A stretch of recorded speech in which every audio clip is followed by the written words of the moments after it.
If you've been wondering about the ending of Wonder Woman 1984, wonder no more, because we're going to explain how Diana Prince defeated Maxwell Lord, Cheetah, and saved the world using the power of truth. After being delayed for more than a year, Wonder Woman 1984 has finally released, and audiences and fans alike get to see another part of Diana Prince's life before her introduction in Batman v Superman. Living it up in the 1980s. But not the real 1980s, the movie 1980s, where the colors are vibrant, the mustaches are mustache-y, and outfit montages are a must. Wonder Woman 1984 may be a campy, long-winded 2.5-hour precursor to a really interesting Christmas Hallmark film. It's so beautiful. Sorry, just talking to myself. It does give us an interesting take on villain origins. Gone are the Lex Luthors or the big bad aliens who plan to wipe out the galaxy.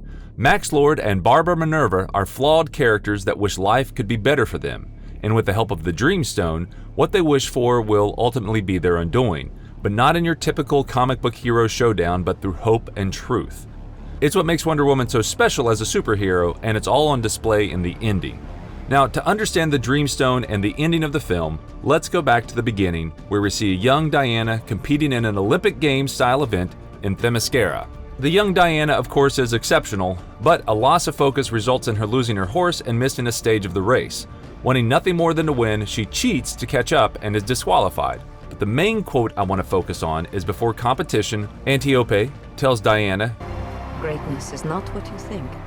Now this line is the central theme of Wonder Woman, and central to both Max Lord and Barbara Minerva. Max Lord believes greatness is by having everything you've always wanted, getting whatever you want however you can, and you're entitled to it. Barbara believes greatness is being just like Diana. And it's with the Dreamstone that Max Lord and Barbara make a wish, Lord becoming the actual Dreamstone itself, and Barbara becoming as powerful as Diana, and their version of greatness becomes a reality, but with the consequences that will play out in the film. Even Diana herself, still hung up on Steve Trevor 66 years later, is unable to move forward and wishes for Steve to return. And he does return in another man's body like an episode of Quantum Leap. After spending decades shielding herself from society, Diana is finally having the one thing she always wanted, Steve. And Steve is finally having the one thing he's always wanted after 66 years of being dead, apparently to eat Pop Tarts in bed. The Dreamstone is the ultimate film MacGuffin, and is able to grant any wish made in its presence. Any user could also wish to become the embodiment of the Dreamstone itself, but the immense power channeled within them would be too much for the user to handle, and as a result would drain their life force with every wish they granted, which is what happens to Max Lord. Let's take a look at Max Lord. An oil tycoon and a con man, runs into trouble. Max has been researching gems for years, tracks a citrine stone to the Smithsonian, and finds the Dreamstone. As he wishes to become the Dreamstone himself, granting wishes to become all-powerful, we watch through the film as Max Lord's health deteriorates, and this is why he attempts to get more and more people to grant wishes as it will restore his health. This eventually leads him to the US satellite broadcast system located on a James Bond villainesque island. The system can transmit signals globally, and he will use it to grant wishes to the entire world, which will only bring chaos but also save him from dying.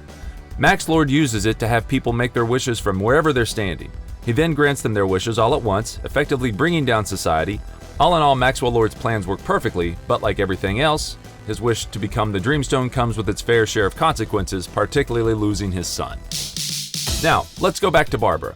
After Wonder Woman foils an attempted robbery at the Stranger Things mall, the FBI asks Barbara Minerva to identify a cache of stolen antiquities, including the Dreamstone. Barbara is insecure and wishes to become a strong, beautiful woman like Diana. As her powers grow stronger, so do her outfits, turning her into none other than Carol Baskin. Hey, all you cool cats and kittens. And there's no one better equipped to handle her than Diana. Near the end of the film, like about 2 hours later, Barbara realizes she wants to become greater and makes a second wish, turning her into the apex predator, Cheetah. Whoops. Sorry, that's a scene from Cats, the musical. Let me see. Oh, here we go. Here it is. At the same time, Diana renounces her wish, giving up Steve so her powers can return, and dons the armor of the legendary Amazon warrior Asteria, whose armor held up all the men from what can only be angry cast members from Zack Snyder's 300. And she fights Cheetah, who easily breaks off those really cool wings, which is kinda lame as she just put the armor on for that reason, but I digress. After defeating Barbara, Diana confronts Maxwell and uses her lasso of truth to communicate with the world through him, convincing everyone to renounce their wishes. She also shows Maxwell a vision of his son, Alistair, who has only apparently one outfit the whole movie. I mean, the kid's basically wearing literally one outfit. Of course, he's only wearing one outfit though, because his mother's never around. His dad is never around. I mean, is anyone getting this kid even a Happy Meal? I mean, it's a friggin' 1980s. That's like McDonald's in its prime.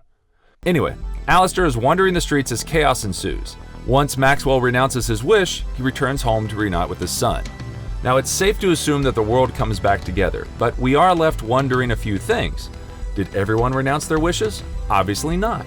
See, we get a shot of Barbara, who appears human again, but just moments before, Barbara tells Diana that she will never renounce her wish.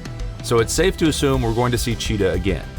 Also, there's a possibility that there may be other complications from this in Wonder Woman 3 or other DCEU films.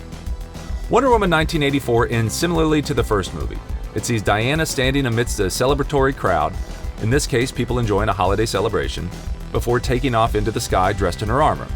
What is interesting is that after she tells the children it's okay they accidentally hit her with a snowball, she sees the handsome man whose body Steve possessed, wearing the clothes Diana told Steve not to wear.